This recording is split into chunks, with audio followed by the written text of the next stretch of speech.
Perkenalkan, nama saya Dinda Yuantar Sabila dengan NIM 21080302035 dari jurusan D3 Administrasi Keuangan. Baik, untuk selanjutnya saya akan menjelaskan tentang akuntansi istisna dan istisna paralel. Untuk selanjutnya di sini terdapat definisi istisna. Istisna ini adalah akad jual beli antara al-mustasni, yaitu pembeli, dan asani atau produsen yang juga bertindak sebagai pembeli. Jadi berdasarkan akad tersebut, pembeli ini menugasi produsen untuk menyediakan al-masnu, yaitu barang pesanan, yang sesuai spesifikasi yang disyaratkan pembeli dan menjualnya dengan harga yang telah disepakati sebelumnya. Untuk selanjutnya, terdapat alur transaksi istisna dan istisna paralel. Alur transaksi istisna ini memiliki alur yang pertama, nasabah ini memesan barang yang diinginkan dan melakukan negosiasi kesepakatan antara penjual dan pembeli terkait transaksi yang akan dilaksanakan. Kemudian, setelah terjadi kesepakatan, penjual ini mulai melakukan produksi barang. Dan setelah dihasilkan, penjual ini mengirim barang sesuai dengan spesifikasi, kualitas, dan kuantitas yang telah disepakati. Sedangkan pada alur transaksi istisna paralel, yang pertama, nasabah ini memesan barang yang diinginkan dan melakukan negosiasi kesepakatan antara bank dan pembeli terkait transaksi yang akan dilaksanakan. Kemudian, bank ini membuat akad secara terpisah dengan produsen. Dan produsen ini mulai mengerjakan barang yang dipesan. Selama pengerjaan barang, pemasok melakukan tagihan kepada bank senilai tingkat penyelesaian barang. Bank ini membayar sesuai tagihan, dan bank ini melakukan penagihan kepada nasabah atau pembeli senilai tingkat penyelesaian barang. Jadi, pemasok menyerahkan barang kepada pembeli, dan pemasok mengirim bukti pengiriman barang kepada bank. Kemudian yang terakhir, nasabah ini melunasi pembayaran barang istisna sesuai akad yang disepakati. Untuk selanjutnya di sini terdapat contoh kasus dari transaksi istisna pertama. Jadi, untuk mengembangkan klinik ibu dan anak yang dikelolanya, Dr. Ursila ini berencana menambah 1 unit bangunan seluas 100 meter. Dr. Ursila ini menghubungi Bank Berkah Syariah untuk menyediakan bangunan baru yang sesuai dengan keinginannya. Setelah melakukan negosiasi dan survei bangunan, pada tanggal 10 Februari 2000 XA, ditandatanganilah transaksi istisna untuk bangunan.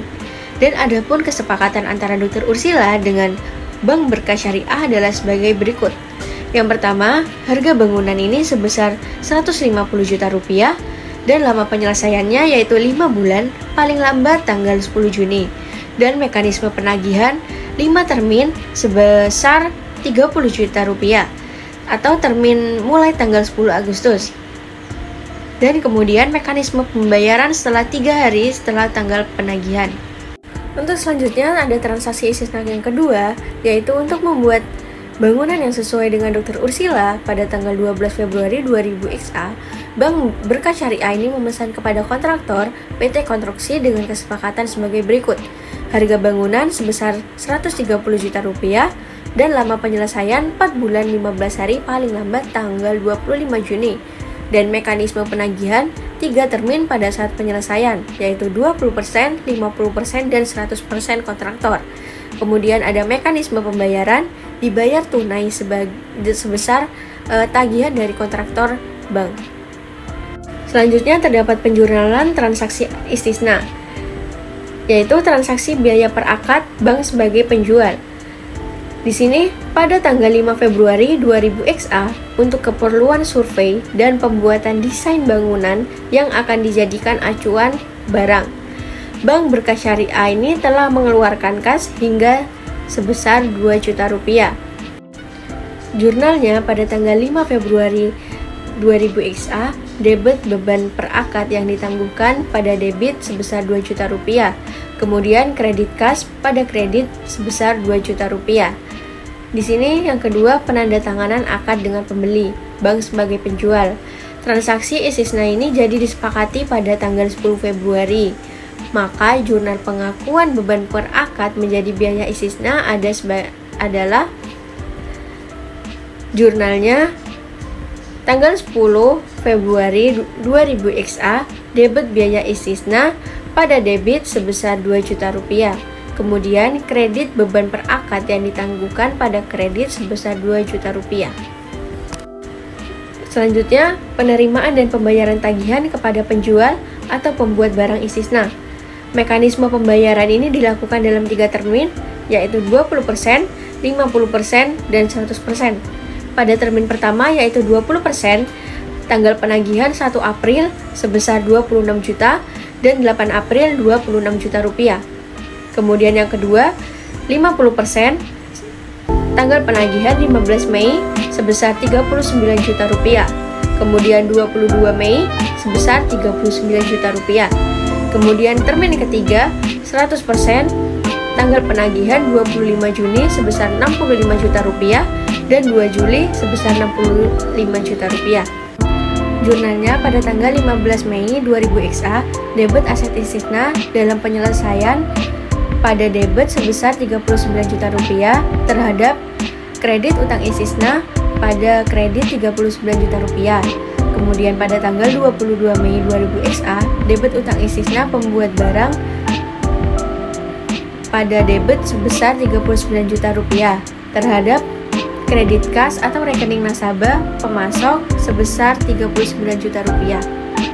Pada tanggal 25 Juni 2000 XA, debit aset istisna dalam penyelesaian pada debit sebesar 65 juta rupiah terhadap kredit utang istisna pada kredit sebesar 65 juta rupiah yang diperoleh dari 100% dikurangi 50% dikali 130 juta rupiah sama dengan 65 juta rupiah.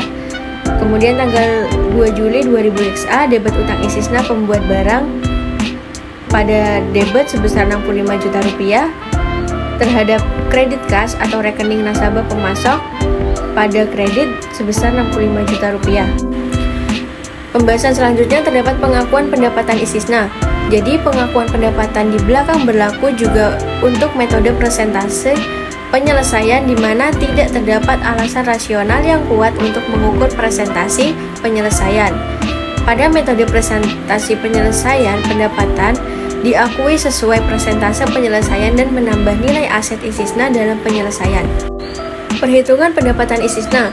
Pertama, pendapatan istisna ini diukur sebesar bagian nilai akad yang sebanding dengan pekerjaan yang telah diselesaikan dalam periode tersebut. Pendapatan istisna sama dengan persentase penyelesaian dikali nilai akad penjualan. Maka pada tanggal 10 April saat penyelesaian 20% diakui pendapatan sebesar 30 juta rupiah dari 20% dikali 150 juta rupiah. Yang kedua, harga pokok istisna diakui sebesar persentase penyelesaian akad istisna. Harga pokok istisna sama dengan persentase penyelesaian dikali nilai akad pembelian. Persentase penyelesaian sebesar 25% dikali nilai akad pembelian sebesar 130 juta rupiah. Diperoleh hasil sebesar 26 juta rupiah. Kemudian yang ketiga, terdapat keuntungan istisna yang dimaksud adalah bagian margin keuntungan istisna yang diakui selama periode pelaporan yang ditambahkan kepada aset istisna dalam penyelesaian. Keuntungan istisna sama dengan persentase penyelesaian dikali margin keuntungan istisna, yaitu 20% dikali 150 juta rupiah dikurangi 130 juta rupiah, memperoleh 20% dikali 20 juta rupiah, dan memperoleh hasil sebesar 4 juta rupiah. Dalam jurnal penyesuaian yang dibuat, pengakuan keuntungan istisna dilakukan dengan mendebit aset istisna dalam penyelesaian sebesar 4 juta rupiah. Sekian penjelasan dari saya mengenai akuntansi transaksi istisna dan istisna paralel. Semoga bermanfaat dan mohon maaf jika ada kekurangan. Wassalamualaikum warahmatullahi wabarakatuh.